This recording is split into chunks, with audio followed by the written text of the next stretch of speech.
Со денешното отворање на новиот базен во рамки на училиштето Невена Георгиева Дуња, уште еднаш покажавме дека кога се има визија, јасна цел и искрена институционална соработка, дури и одамна заборавените проекти добиваат живот, изјави градоначалникот на Кисела Вода Орце Ѓорѓиевски. Биде на располагање најнапред за децата од основните училишта овде во Кисела Вода. Приматот го имаат дечињата од Основното училиште Невена Георгиева Дуња, но и останатите основни училишта, па подоцна ќе биде отворен и за граѓаните и за пливачките клубови, кои што ќе пројават интерес за истото, така да сумирам, најголем приоритет ќе ни биде макар еднаш во неделата да спортски активности во истиот имаат дечињата од основните училишта во општина Кисела Вода. И премиерот Мицкоски, кој присуствуваше на отворањето, изрази задоволство што е завршен првиот од неколкуте базени, а најави дека до крајот на летото ќе бидат пуштени во употреба уште 4 вакви објекти кои треба да се завршат до крајот на летото. Можам само да им посакам долго да си го користат дечињата од, како што рече градоначалникот, приоритет ќе имаат дечињата од ова основно училиште, но и сите основци од општина Кисела Вода. Уште многу вакви проекти да завршиме. Многу е важно сето она што е почнато да се заврши. Да не ги оставиме работите да бидат споменици на едно време. Колку и тоа да ни се допаѓало или не допаѓало во минатото, пари се трошени од граѓаните и мора истото да се заврши, за да може да биде ставено во функција, за да може граѓаните да го користат. Со бројни настани и пораки, Скопје се потсети на трагичниот 26 јули, кога пред 62 години земјотресот го разурна градот и одзеде на 1000 животи. Градоначалничката Данила Арсовска напиша дека овој ден е символ на тага, но и одраз на човечноста и хуманоста во најтешките моменти. И скопските градоначалници од ВМРО ДПМН оддадоа почит во знак на солидарност и сеќавање. Заедничката порака ја принесе кандидатот за прв човек на градот Орце Ѓорѓиевски, кој изјави дека по катастрофата Скопје повторно се изгради, а ние како општество покажавме дека можеме да се издигнеме од пепелта и да продолжиме напред со обновена енергија и решителност. Во истиот дух се огласи и кандидатката за градоначалничка од редовите на СДСМ, Каја Шукова, која не пропушти да обвини дека актуелното локално раководство го уништува духот на градот.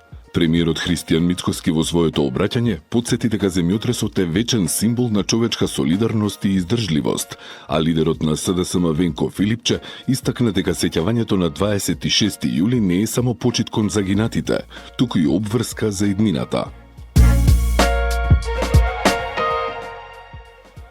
Завршија Европските младински олимписки игри во Скопје со дебакл и организацијски и резултатски.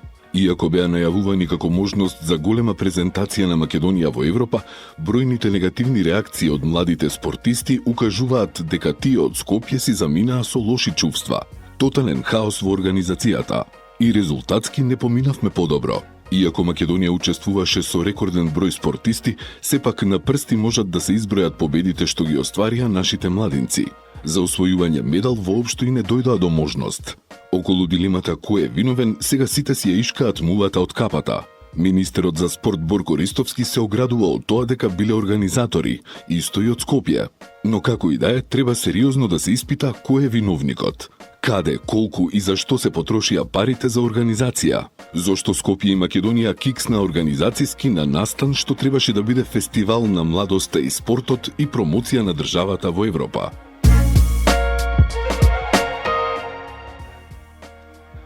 На Скопје му требаат затворени и модерни пазари, а ова е еден од моите проекти за градот, изјави кандидатката за градоначалничка на Скопје од СДСМ Каја Шукова при посетата на пазарот во Тафталиџе. Таа посочи дека условите за работа на пазарите се лоши, особено при екстремно високи температури, и дека на вака пеколни температури тешко се седи цел ден на тезга. Најчестото барање што го слушнавме беше едноставно – затворен пазар со нормални услови за работа. Во мојата програма имам конкретни проекти за затворање и модернизација на градските пазари. Пазарите ќе бидат живи, безбедни и функционални простори и за продавачите и за купувачите, изјави Шукова. Звонредна атмосфера на средбата во парк Тафталиџа. Многу народ, многу насмевки, многу отворени срца и искрени разговори. Токму тоа ја прави оваа иницијатива вредна, изјави кандидатот на ВМРО ДПМН за Карпош Сотир Луковски по средбата со жителите на оваа населба. Заедно со граѓаните на Карпош споделивме идеи, предлози и искуства кои ќе ни помогнат да изградиме пофункционална и похумана општина. Секое ракување, секој поглед, секоја искрена мисла беше потсетник дека сме на вистинскиот пат, додаде Лукровски.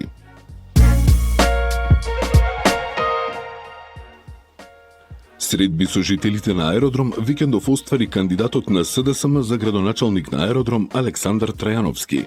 Тој објасни дека на средбите граѓаните активно се вклучиле со своји согледувања за состојбите во општината, од проблемите со хигиената на јавните површини, недостатокот на паркинг места и недоволно зеленило. Аеродром мора да се води со знаење, одговорност и слух за граѓаните. Не ни требаат повеќе импровизации и неисполнети ветувања. Ни треба систем што ќе работи за луѓето, ќе ги вклучува во процесите на одлучување и ќе им дава можност да влијаат врз промените што ги засегаат нивните животи, посочи Трајановски.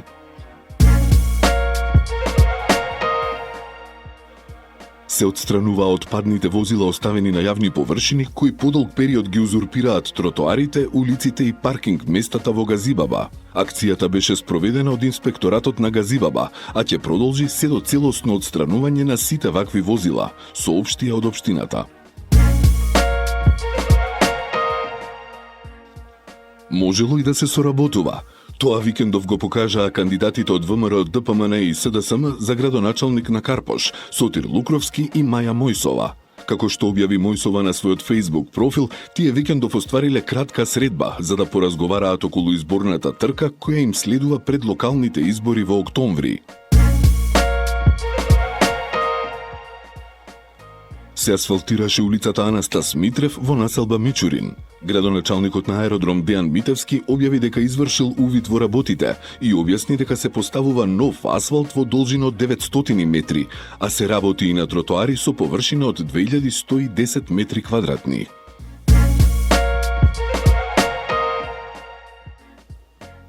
Успешно беше локализиран и изгаснат пожарот што вчера зафати локација во близина на гробиштата во Трубарево. Како што објасни од Газибаба, по дојавата веднаш биле известени надлежните институции и во координирана акција на општинското комунално предпријатие против пожарната бригада на град Скопје и МВР, пожарот бил совладан.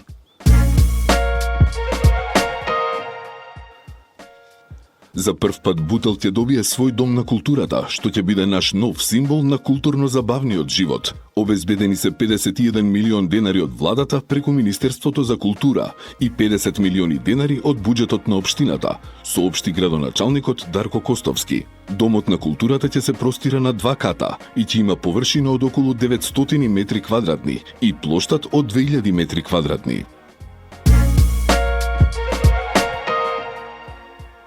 Улица 3 во Бардовци добива нов изглед. Се поставува првиот слој на асфалт и активно се работи на уредување на тротоарите. Градоначалникот на Карпош Стефчо Јакимовски изрази задоволство од динамиката на работите, но истовремено упати и конкретни забелешки до изведувачите со барање веднаш да ги коригираат.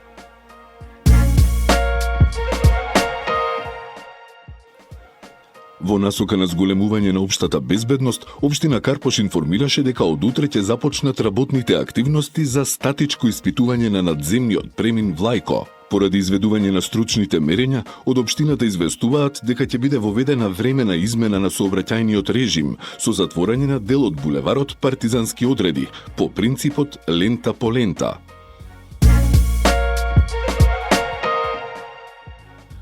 Со поставувањето на спомен обележието во чест на македонскиот револуционер Андон Лазов Јанев Ќосето, оддаваме признание за неговиот неуморен дух и саможртва во борбата за слободна и независна Македонија. Напише утрово на својот Facebook профил градоначалничката Данела Арсовска, откако синоќа споменикот повторно беше поставен на кружниот тек кај хотел Континентал.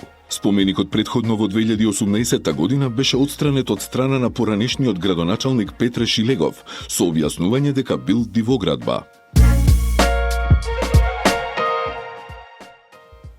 Викендов коњаници од традиционалниот Илинденски марш тргнаа кон Крушево. Оваа манифестација за прв пат е организирана во 1978 година, кога тројца конјаници од Горно Лисиче, Гоце Стевковски, Борче Стевковски и Борис Мековски тргнале кон Мечкин камен. Кога пристигнале во Крушево, никој не ги пречекал, ниту пак се знаело кои се, од каде се, зошто го направиле овој марш. По полагање цвеќе и изразената почит на илинденците, конјаниците заминале во близина на Крушевското езеро, за да се одморат. Но набргу дошла полицијата и барала да го напуштат местото, затоа што тука било забрането одгледување, чување коњи. Непријатната ситуација ја спасил потомокот на Никола Карев, Владо Каревски, кој на конјаниците им ја отстапил неговата нива, извикувајќи при тоа: "Ова е мој приватен имот, од тука никој не смее да ве избрка", пошто полицијата си заминала. По враќањето во Скопје, групата 3 дена била притворена и испитувана во полициската станица Беко, со цел да се испита целта на маршот,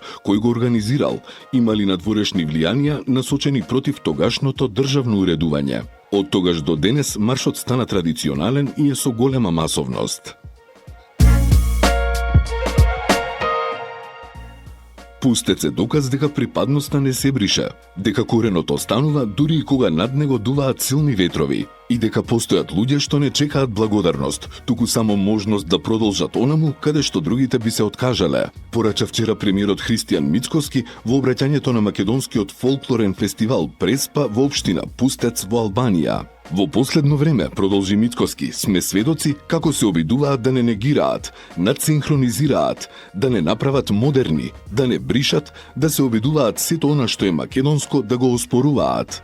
Но она што го гледам и она што го чувствувам во Пустец, за мене е голема инспирација да продолжиме да ги поддржуваме македонците насекаде во светот и да покажеме дека сме македонци со многувековен посебен идентитет, кои говорат на свој мајчин јазик, различен од сите балкански јазици. Ние сме горди македонци и ќе останеме да бидеме, истакна Мицкоски.